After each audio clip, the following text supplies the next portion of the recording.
two unbiased tetrahedral dice are thrown. Tetrahedral means it has 4 sides.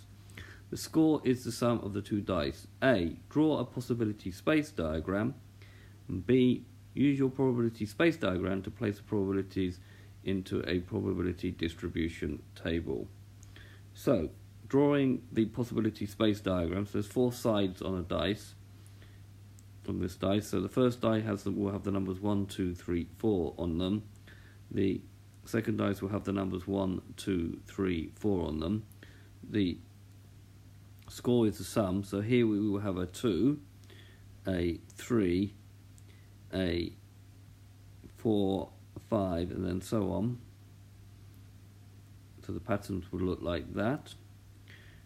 If you let x be the random variable, the score on the 2 dice, now x can take on the following values.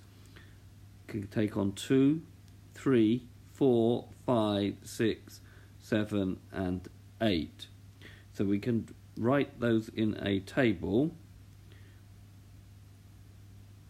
Okay, so the table looks like this. So here we place the x. Next can take on the values 2, 3, 4, 5, 6, 7, 8. And here we write down the probability that the score, which on the 2 dice, is equal to 2, equal to 3, equal to 4, and so on.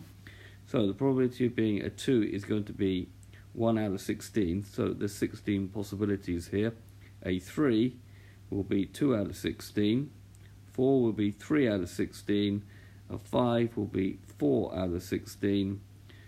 This will be 6 of 3 out of 16. 7, 2 out of 16. And an 8, 1 out of 16.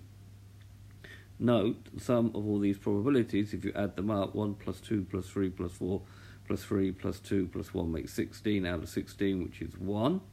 Now, sometimes it's possible to give a formula which would allocate the probabilities, not always, but the function that allocates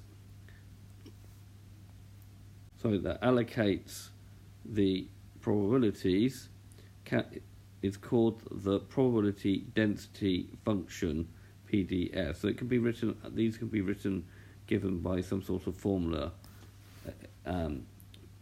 Sometimes it's possible, sometimes it's not. Okay, this has been a video to show you how to write a 2 unbiased tetrahedral dice into a probability distribution table.